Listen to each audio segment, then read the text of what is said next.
La Iglesia Evangélica Ministerio Sanador presenta su programa Desde el Púlpito con el pastor Moisés Román Díaz. Y les invito para que vaya conmigo a las Sagradas Escrituras y veamos el capítulo 5, versos 6 al 8 del libro de Job.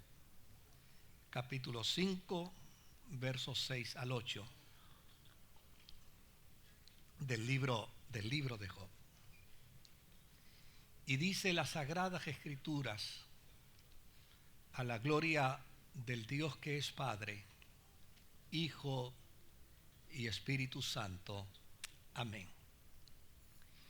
Y aunque las penas no brotan del suelo, ni los sufrimientos provienen de la tierra, con todo, el hombre nace para sufrir, tan cierto como que las chispas vuelan. Si se tratara de mí, yo apelaría a Dios. Ante Él expondría mi caso. Que el Señor añada bendición a su santa y bendita palabra. Desde luego,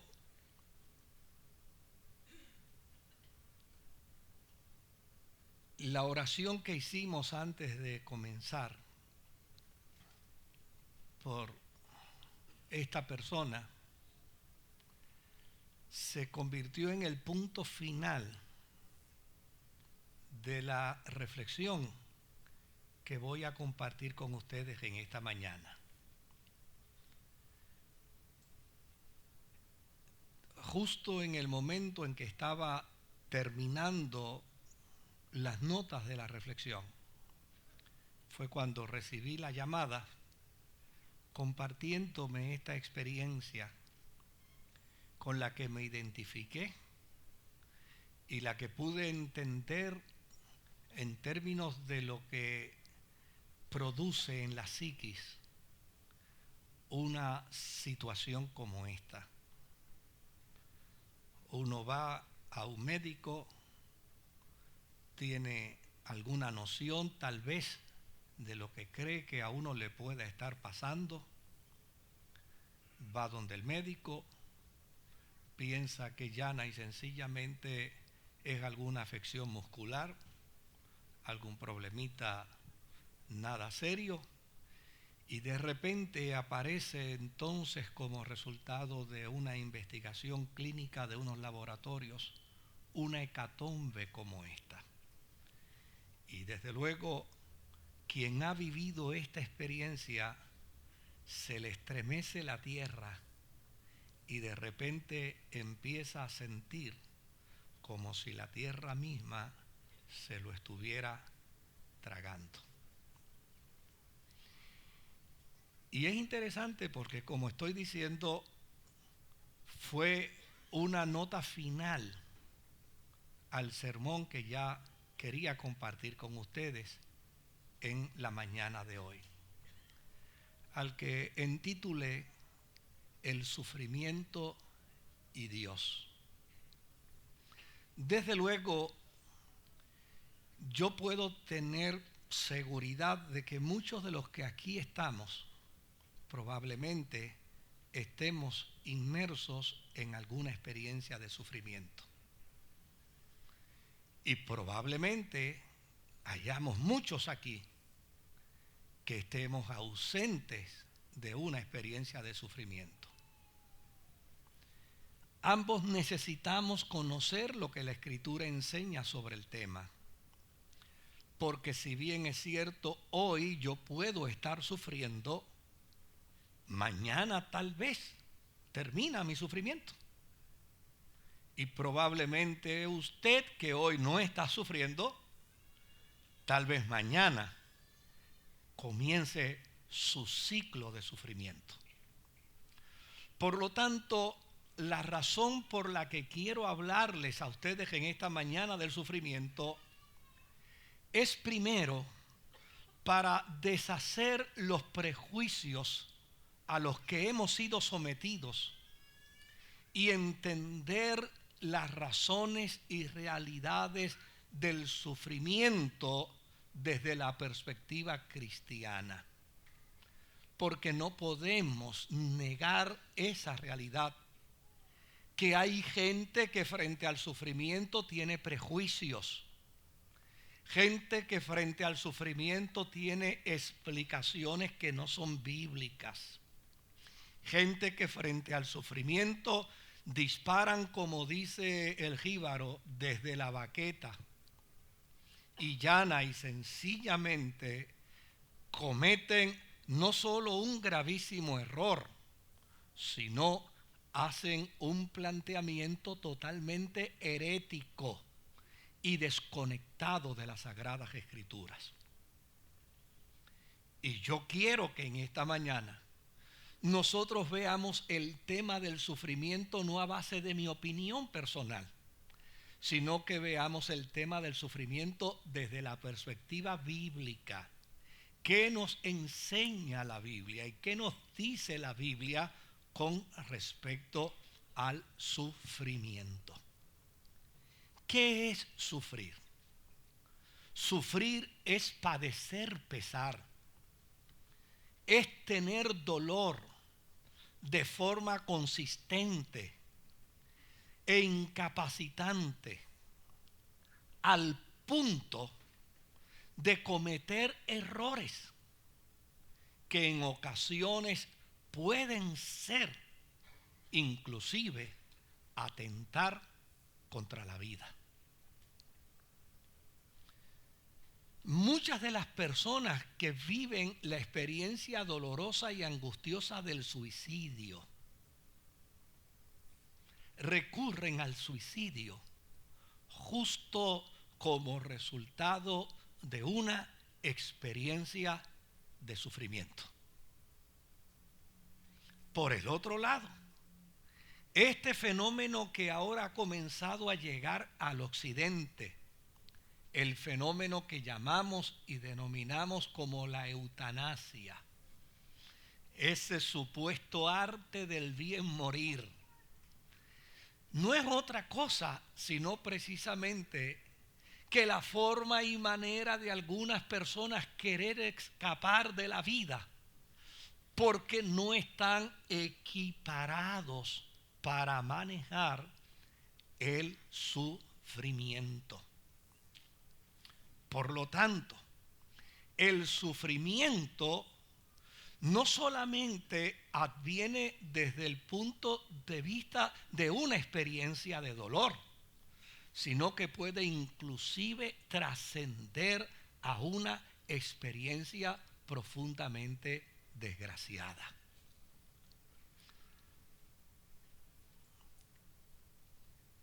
¿Qué cosas pueden traernos a nosotros sufrimiento? A nosotros nos puede traer el sufrimiento un evento físico, una incapacidad física. Nos puede traer a nosotros el sufrimiento una experiencia emocional. Nos puede traer el sufrimiento una experiencia sentimental. Yo conozco personas que sufren desde una perspectiva puramente sentimental. Y también puede advenir a nosotros el sufrimiento cuando algún ser querido padece, vive una experiencia de crisis. Yo me he topado con personas que sufren y no hay nada físico ni emocional que provenga de ellos para este tipo de sufrimiento. Sufren por un hijo, sufren por un esposo, sufren por una esposa, sufren por un amigo. Yo me he topado con cantidad de gente que me dice: pastor, yo estoy sufriendo porque a mi amigo, a mi amiga les diagnosticaron una enfermedad terrible. Y note bien, que no tiene que ver directamente con la persona. El sufrimiento ha venido a ellos como resultado de una experiencia de crisis de otro.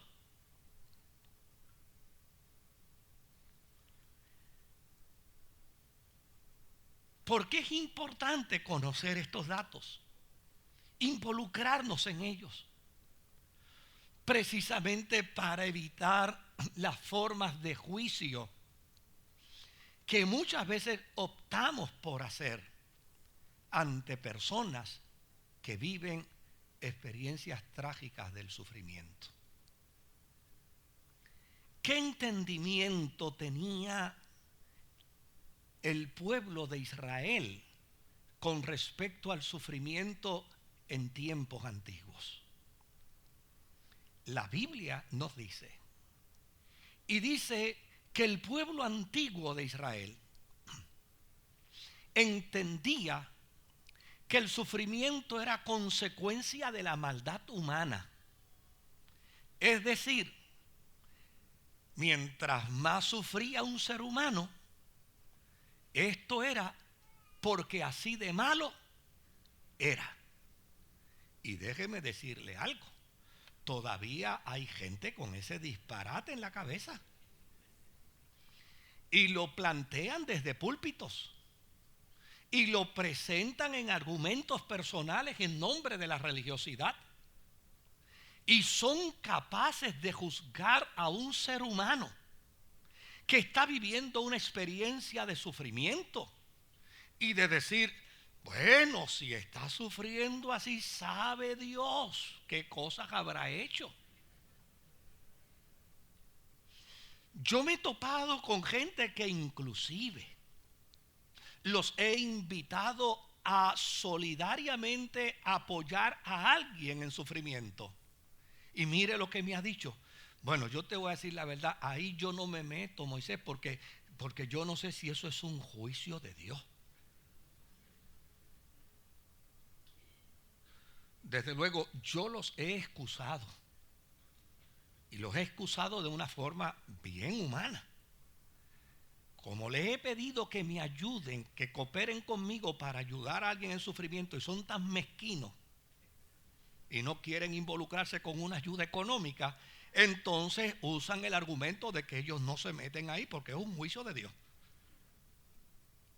Pero no es porque son tan espirituales, que son mezquinos, que no quieren ayudar y buscan cualquier pretexto para no ayudar. Ahora bien, los amigos de Job entendían que el sufrimiento de Job y así el sufrimiento de cualquier ser humano era como consecuencia de su maldad. Note bien lo que aquí dice Elifaz. Elifaz le está diciendo a Job, mira, esto no viene como el fruto de la tierra. Esto no es resultado de una cosecha, no, esto es el resultado de acciones humanas. Tu sufrimiento es el resultado de lo que tú has hecho. ¿Por qué esto es peligroso? ¿Por qué esto es dañino? ¿Por qué contra esto la iglesia tiene que irse de frente? Por lo que le sucedió a Job.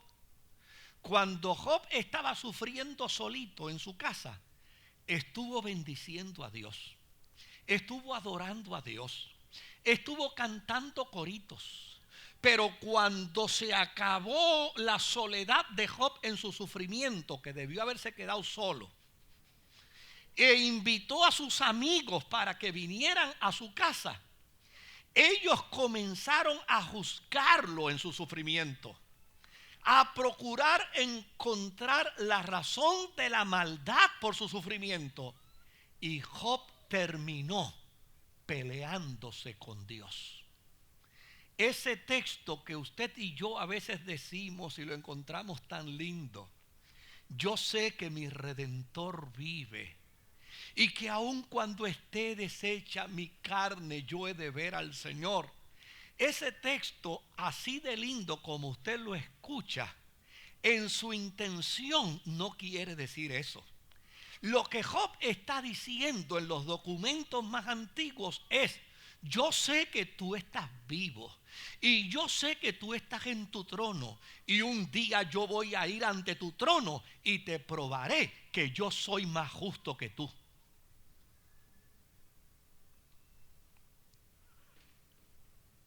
¿Como resultado de qué? Como resultado de una teología distorsionada de sus amigos, que le hicieron creer que su sufrimiento era resultado del dolor, de la maldad que como humano había cometido. Y la Biblia tiene cosas importantes que decirnos precisamente para salir de esos prejuicios. El autor del libro de Job no pretende negar algo de la verdad de ese principio. No es que él pretenda negar que hay sufrimiento que adviene como consecuencia nuestra. No, eso no es lo que él quiere negar. Lo que él quiere plantear en su libro es una oposición al juicio humano contra el que sufre. Porque a fin de cuentas, a usted y a mí no se nos ha dado licencia para juzgar. Usted y yo no tenemos licencia para pasar juicio sobre nadie. Y Dios no quiere que nosotros andemos juzgando, porque el juicio humano comete errores. El juicio humano desacierta. El juicio humano falla. Fíjese lo interesante de esto, que los amigos de Job juzgaron a Job, y al final, Dios le hizo saber a los amigos de Job que porque Job estaba allí, podía orar por ellos, a fin de Dios no acabar con ellos. No voy a acabar con ustedes, porque Job va a orar por ustedes. ¿Cuál es la implicación bíblica sobre esto? La implicación bíblica es que entendamos que indistintamente el juicio venga por consecuencias humanas, o el sufrimiento venga como resultado fortuito, o el sufrimiento venga como resultado de la empatía que tenemos por un hijo, por una hija, por un esposo, por una esposa, por un hermano, por una hermana. La función y la tarea nuestra es jamás juzgar. Porque hay sufrimientos que advienen de manera fortuita. Hay sufrimientos que advienen sin buscarlo. Hay experiencias de sufrimientos para lo cual nosotros no tenemos ninguna responsabilidad. Y es inhumano y anticristiano que ante una persona que sufre sin razón, nosotros hagamos un juicio desmedido contra ella. Esa es la intención del autor del libro de Job, para que todos los seres humanos podamos entender que el sufrimiento es parte de la naturaleza humana. ¿Sabe por qué usted sufre? Porque es humano. Sufre el bueno y el malo. Sufre el espiritual y el no espiritual. Sufre el que canta y el que no canta. Sufre el que ora y el que no ora. Sufre el que ayuna y el que no ayuna. Y la razón por la que sufre no es porque dejó de orar, ni de ayunar, ni de cantar.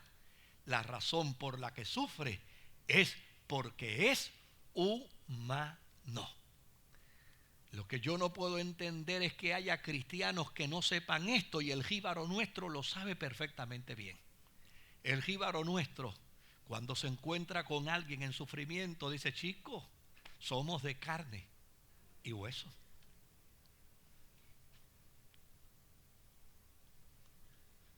Ahora, note bien lo que le estoy presentando de momento.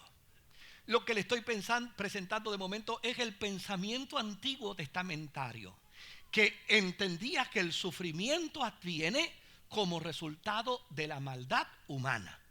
Porque eres malo, es que sufres. Si fueras bueno, no sufrirías. Esa es la mentalidad antiguo testamentaria. Por eso el autor del libro de Job se levanta para decir: ustedes están equivocados, se sufre porque se es humano. Ahora, ¿cuál era el entendimiento de la iglesia primitiva sobre el sufrimiento? Mire de lo que esto trata.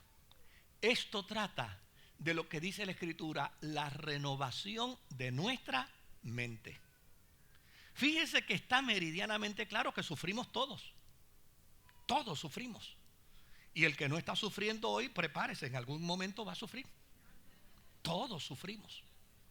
Todos. Ahora, mire lo importante de la renovación de nuestra mente. ¿Sabe que en el Nuevo Testamento no hay una sola solicitud de ningún cristiano pidiendo que le quiten el sufrimiento? En el Nuevo Testamento no hay un solo cristiano orando para no sufrir. El cuento ese de pare de sufrir, eso no es bíblico. No es bíblico. La mejor evidencia que usted tiene para saber que no es bíblico es que ellos le dicen a usted que para dejar de sufrir tiene que o beberse el agua bendita, o usar la rosa perfumada, o el cantito de madera de la cruz que encontraron de Cristo en Jerusalén, o beberse un poco de agua del río del Jordán, cosa que no les recomiendo a nadie.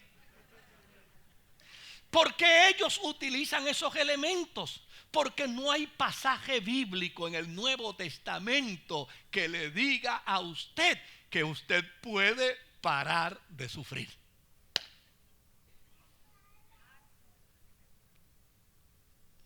Yo hice la asignación. Si usted quiere hacerla, hágala. Yo hice la asignación y no encontré un solo texto bíblico. ¿Y qué encontró? Le voy a decir. Mire lo que encontré. Encontré que para la iglesia primitiva sufrir era un privilegio. Pues esos tipos son masoquistas. No, no son masoquistas. No.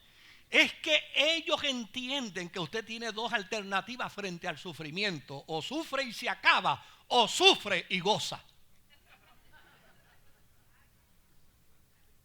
O sufre y cae en una depresión para toda la vida, o sufre y se agarra las tripas y sigue caminando hacia adelante. ¿Y cómo se puede lograr esto? Con la renovación de vuestro entendimiento. ¿Cómo se hace esa renovación de nuestro entendimiento? Cuando usted afirme que está en Cristo. Y si está en Cristo, sufre con Él y sufre por Él. Por lo tanto, cuando llega el sufrimiento, usted dice: Señor, yo estoy contigo, yo estoy en ti. Tu gracia me asiste, tu amor me sostiene, la esperanza me levanta. Por lo tanto, debo entender en mi fe que el sufrimiento en mi vida es parte de mi realidad existencial. Lo que yo no puedo perder de perspectiva es que estoy en Cristo, estoy con Él, estoy en Él. Óigame, lo terrible de la vida sería sufrir solo.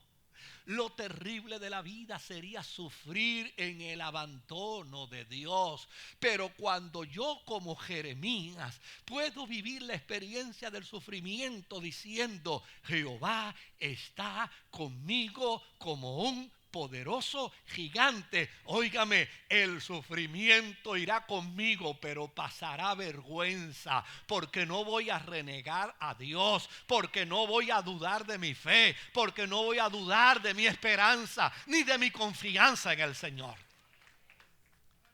El viernes pasado dimos cristiana sepultura a una querida hermana de esta iglesia.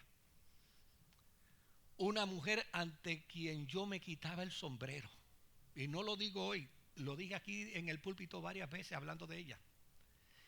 Y en infinidad de ocasiones le decía a mi esposa, esa mujer me da lecciones de fe. Batalló primero con un cáncer de seno. Después batalló con un cáncer de hueso. Después batalló con un cáncer de pulmón. Después batalló con un cáncer cerebral. Y la semana pasada, antes de ella partir a la eternidad, hablé con ella por teléfono. Y me dijo, pastor, yo tengo una paz tan extraordinaria en Dios. Y tengo una confianza que no importa lo que suceda, yo soy de Él. Y nada ni nadie me va a separar de mi comunión con Él.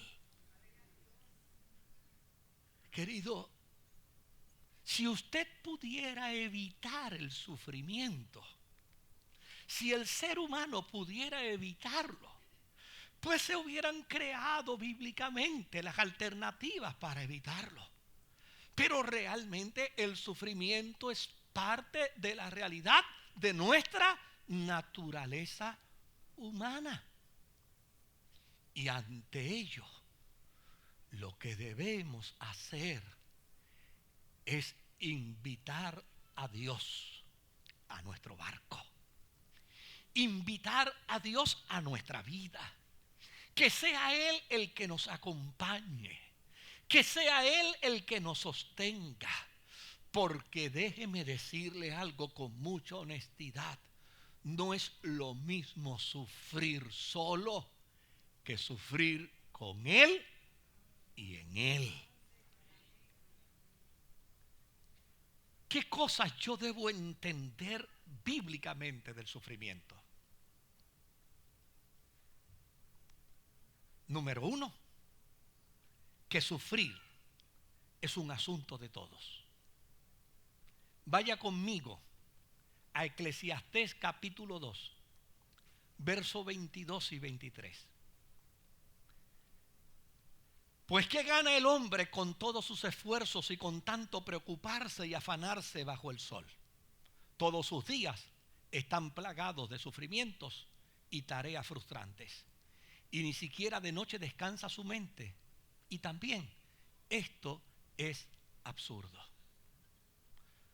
Por lo tanto, cuando yo me topo con un individuo que entiende que sufrir es el resultado de pecado, yo digo, ¿qué conclusión tendrá él para su vida el día que le toque sufrir? Claro, son tan hábiles en su mente que entonces a mi dolor le llaman sufrimiento y al sufrimiento de ellos le llaman una prueba.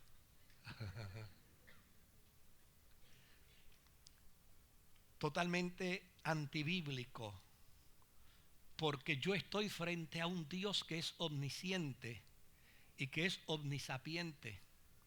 Y yo no acabo de entender cómo yo necesito que Dios me pruebe para saber quién yo soy. Porque si Dios tiene que probarme para saber quién yo soy, quiere decir entonces que Él no sabe en su omnisapiencia quién soy. Y yo prefiero afirmar lo bíblico antes que caer en la trampa de las interpretaciones caprichosas humanas. Ahora, fíjese lo que nos plantea también las Sagradas Escrituras. ¿Qué es lo cristiano frente a la gente que sufre? En Lucas capítulo 6 y verso 37, la Escritura dice, no juzguen y no se les juzgará, No condenen y no se les condenará.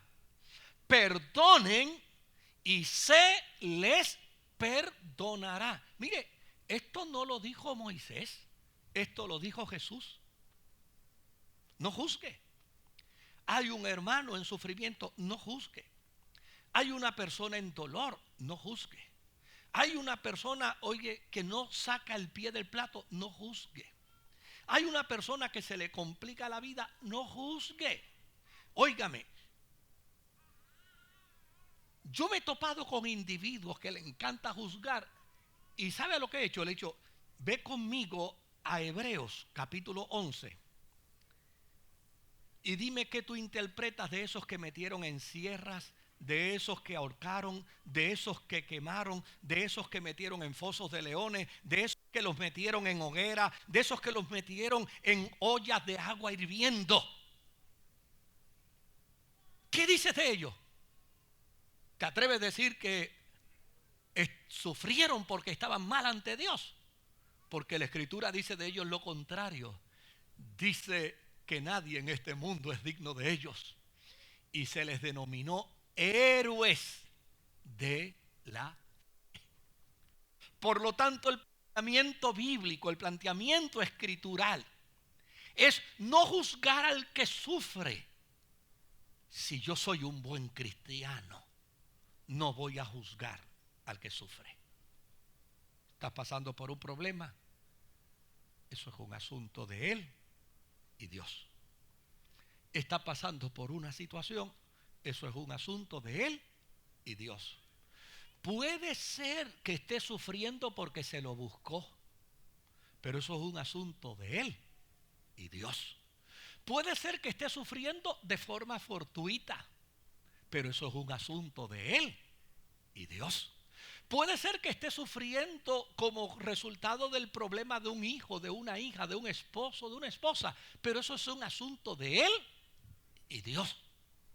Lo que yo debo tener claro a la luz de las Sagradas Escrituras es que nunca debo juzgar el sufrimiento de nadie. ¿Qué otra cosa debo descubrir en la palabra del Señor? En Lucas capítulo 4 y verso 18, la palabra del Señor dice, y el mismo Jesús dijo, el Espíritu del Señor está sobre mí, por cuanto me ha ungido para anunciar que buenas nuevas a los pobres. Me ha enviado a proclamar libertad a los cautivos, dar vista a los ciegos, poner en libertad a los oprimidos, curar y vendar a los que están heridos de corazón y pregonar libertad a todos los que están cautivos. Nota bien, nota bien. ¿Qué me enseña la Escritura? ¿Cuál debe ser mi función frente al sufrimiento?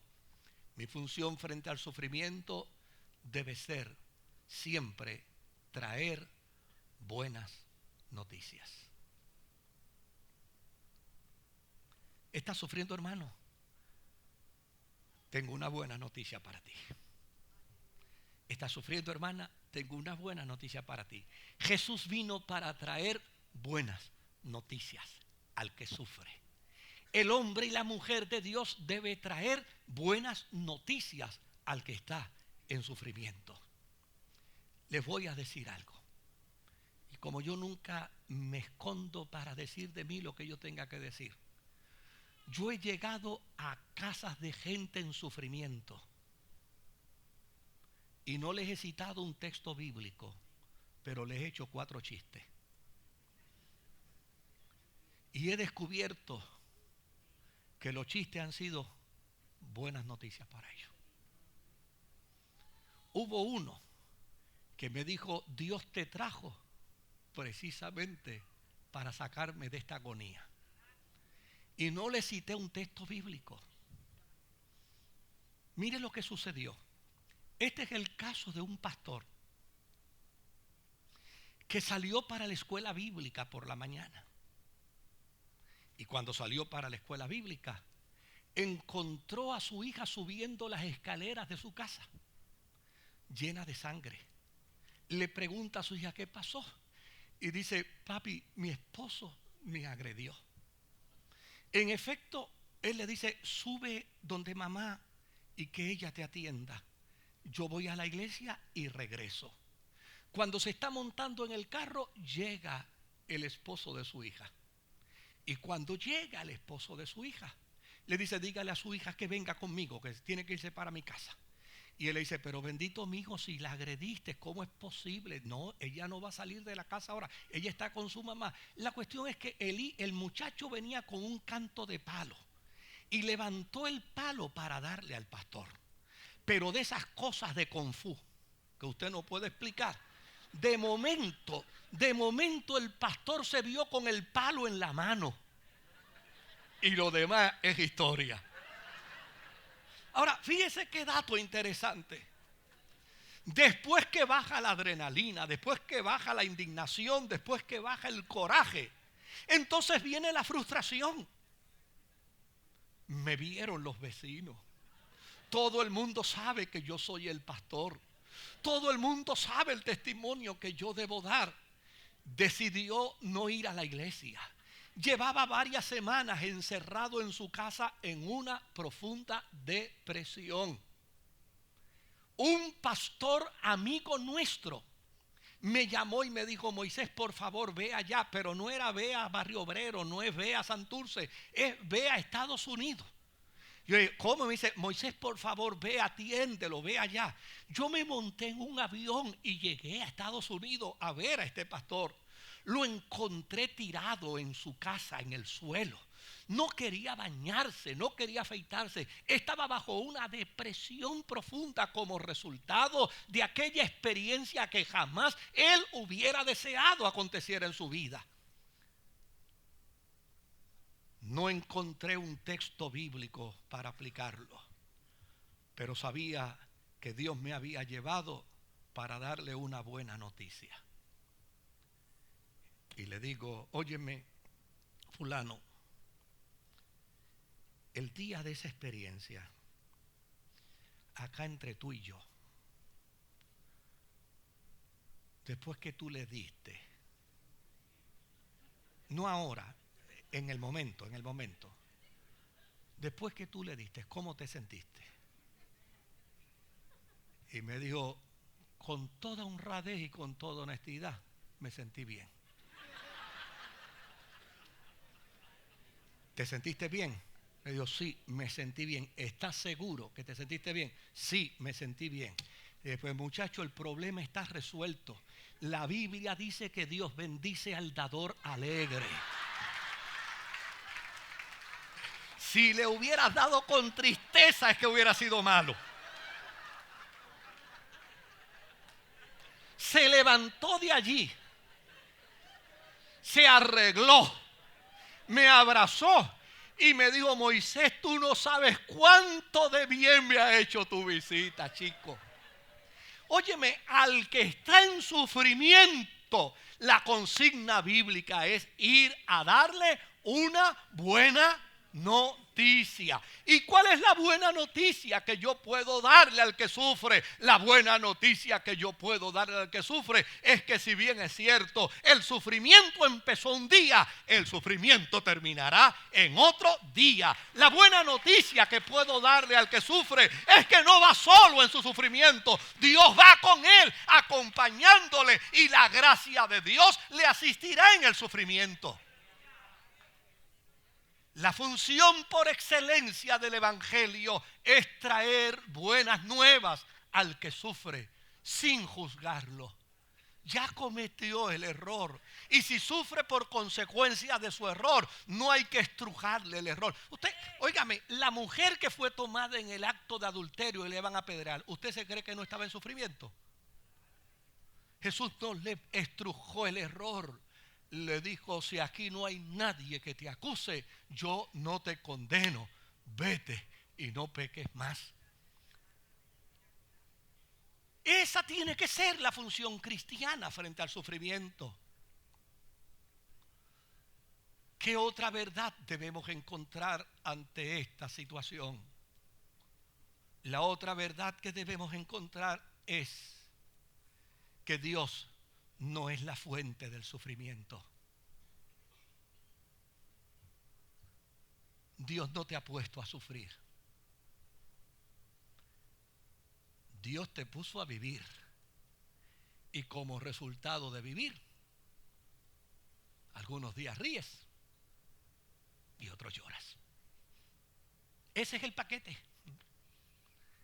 Esa es la maleta que nos dieron a todos. Por lo tanto, Dios no es la fuente del sufrimiento.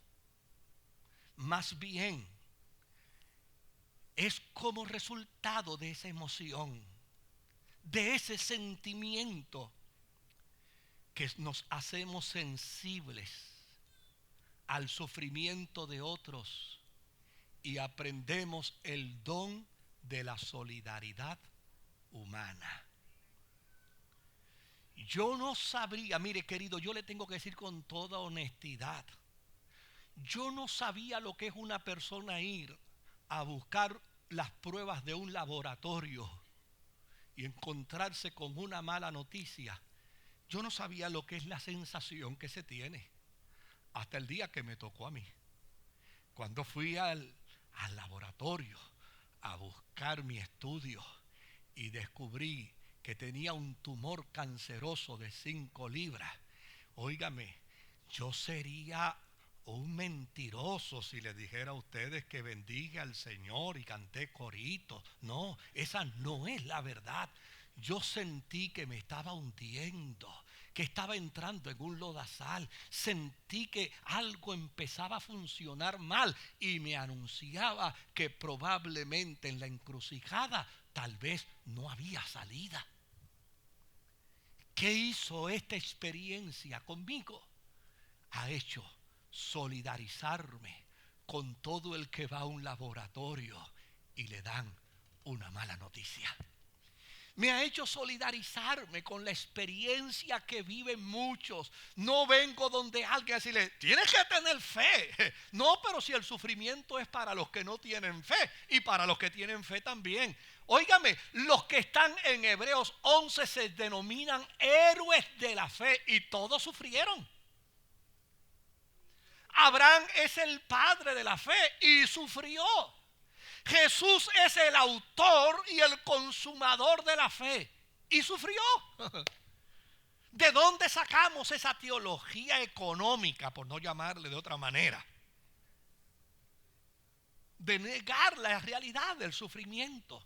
No, queridos, el sufrimiento no es producto de Dios, pero hay que aprender a capitalizarlo para aprender el don de la solidaridad compasiva con los que sufren. El autor de los Hebreos dice, tenemos a un sumo sacerdote que sabe compadecerse de nosotros. ¿Por qué sabe compadecerse de nosotros? Porque sufrió. El varón de dolores, el experimentado en quebrantos. Mire, le voy a contar esto. A lo mejor ya usted lo oyó alguna vez. Yo tengo un amigo. Él y su esposa son amigos de adolescencia. Un día, limpiando el patio de su casa, se le zafó el pie. Lo metió debajo de la máquina de cortar grama y se le fue el dedo gordo del pie. Con el dolor que eso puede producir, llamó a la esposa. La esposa le puso un apósito. Salió con él directo para el hospital. Entró a la sala de emergencia. Allí salió un médico y lo vio. Y le dijo, ¿qué pasó? Dice, se llevó el pie con la cortadora de grama. El médico lo abrazó y le dio un beso en la frente. Y dijo, vente por aquí, mi amor, que te voy a llevar aquí a cirugía menor. Y aquí vamos a ver eso. Y él le dice a la esposa, vente conmigo, negra, vente, no me dejes solo. Y yo, si este me dio un beso aquí delante de ti, allá adentro, acompáñame. Entró con él a la salita y allí le quitó el vendaje. Cuando le quitó el vendaje y vio el dedo que estaba cercenado, el médico volvió y le dio otro beso en la cabeza. Y él dijo, aquí sí es verdad, a ti te demando yo. Y tengo a mi mujer de testigo, esto yo no te lo voy a permitir. El médico le dice, mira, escúchame bien, te voy a tener que curar, te voy a tener que anestesiar. el dedito se te va, el pedacito de dedo se te va, pero no te preocupes que yo te voy a tratar como a un rey. Y se fue y buscó un liquidito rojo, a veces como gris, ¿verdad? Es sabroso.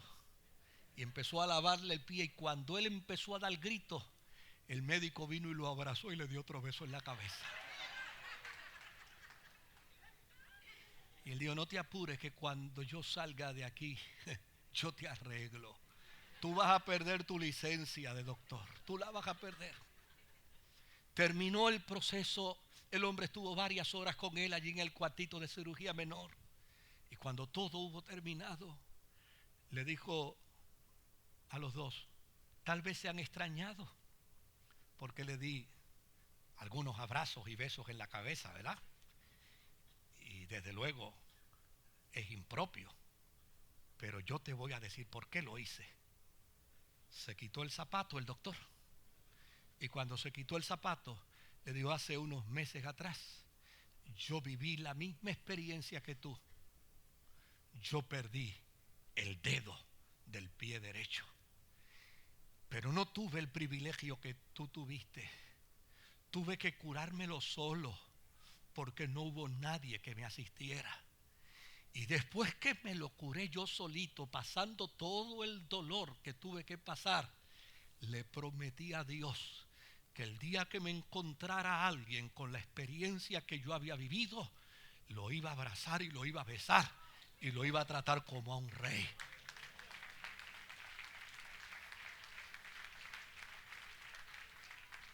Luego yo lo embromaba y le decía: ¿y qué pasó? Y me dice: hubiera querido que me siguiera besando. Nota bien, Dios no es la fuente de tu sufrimiento. Más bien te ha hecho sensible al sufrimiento, para que el sufrimiento sea una lección a tu vida, de tal manera que aprendas en el proceso la solidaridad humana con el que sufre. ¿Por qué Jesús es tan solidario conmigo? ¿Por qué es tan solidario contigo? ¿Por qué se niega a introducirse al Padre de donde salió?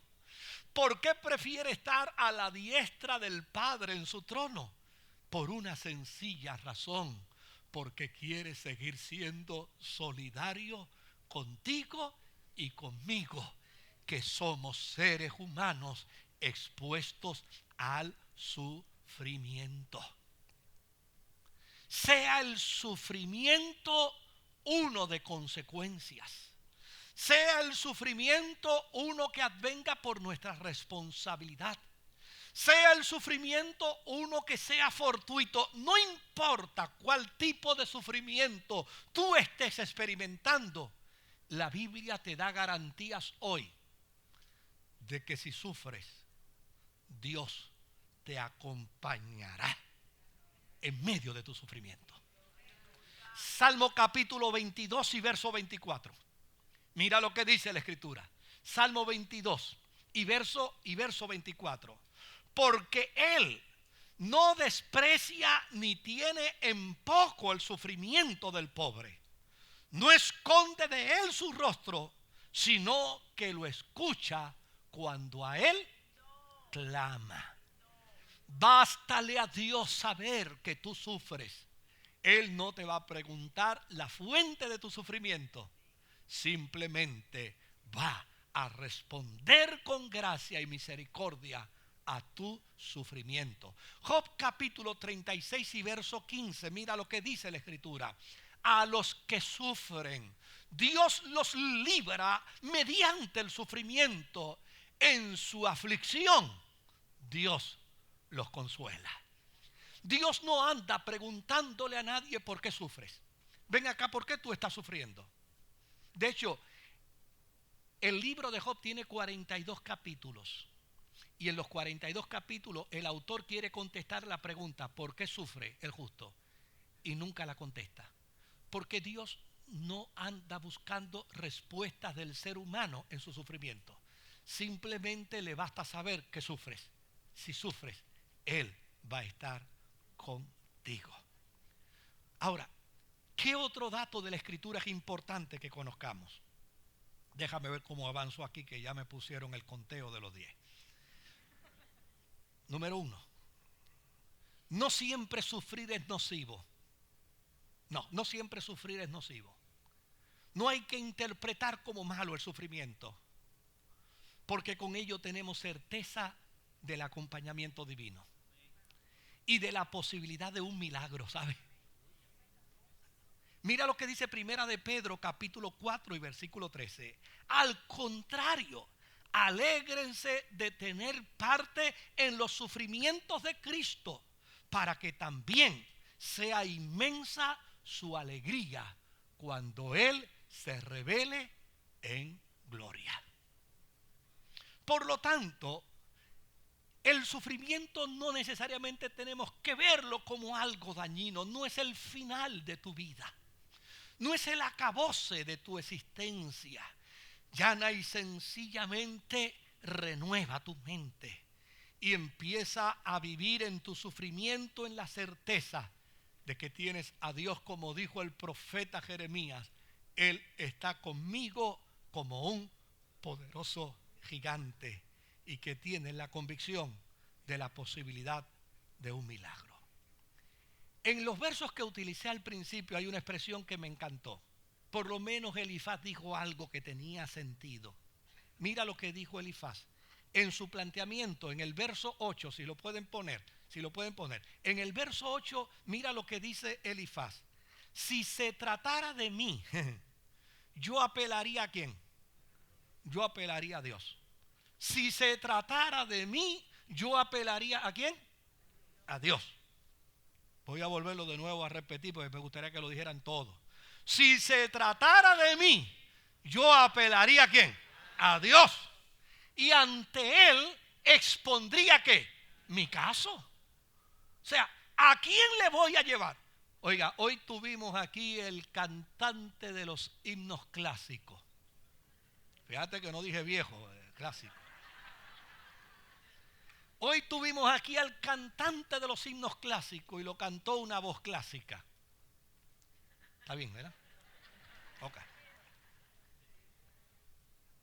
Me encanta ese himno clásico que dice: cuando estés cansado y abatido, dilo a Cristo, dilo a Cristo. Oye bien, ¿qué está diciéndote Elifaz? Si el problema de tu sufrimiento se tratara de mí, yo apelaría a Dios. Yo no voy a ir donde nadie más. Yo voy a ir ante Él. Él dice: vengan a mí los que están trabajados, los que están cansados, los que están en dolor, los que están en sufrimiento. Vengan a mí, porque yo los voy a poner a descansar. Por lo tanto, cuando estés cansado y abatido por tu sufrimiento, cuéntaselo a aquel que sabe lo que es sufrir. Cuando alguien te desprecie, cuéntaselo a aquel que sabe lo que es desprecio. Cuando alguien te traicione, cuéntaselo a aquel que sabe lo que es traición. Cuando alguien te juzgue y te condene, cuéntaselo a aquel a quien pidieron que le mataran en la cruz. Cuando alguien traiga a tu vida una experiencia de dolor y de angustia, sea por consecuencias o sea fortuita, no importa, no pierdas de perspectiva que tienes ante ti a un Dios grande, a un Dios maravilloso, a un Dios de gracia y de misericordia, que tan pronto tú le haces saber tu sufrimiento, Él se va a colocar a tu lado y no te abandonará hasta que no vuelvas a ponerte de pie. Cuéntaselo a Él. Tráele tus cuitas a Él, tráele tu dolor a Él, tráele tus sufrimientos a Él. Él sabrá tener cuidado de ti.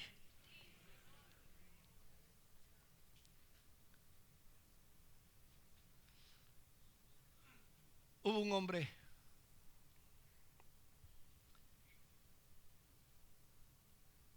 obrero de la construcción que todas las mañanas, cuando salía al almuerzo al mediodía, cruzaba una calle y llegaba a una capilla.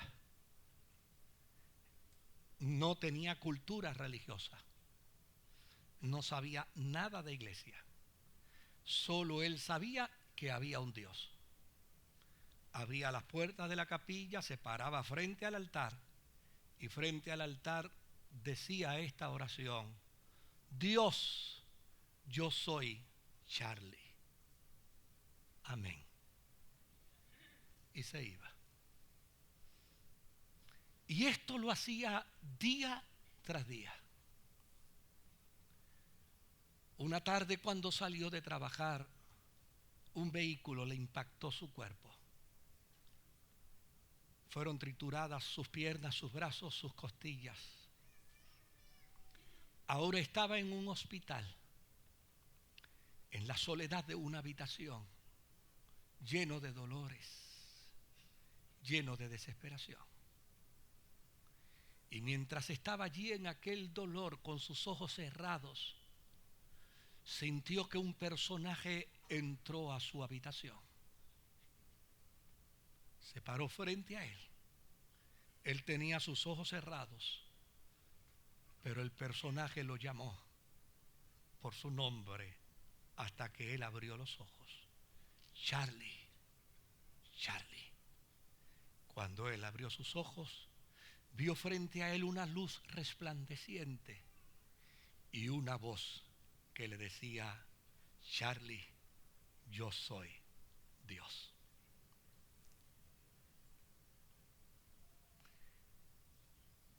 Si en algún momento de tu vida tú vas a estar bien acompañado,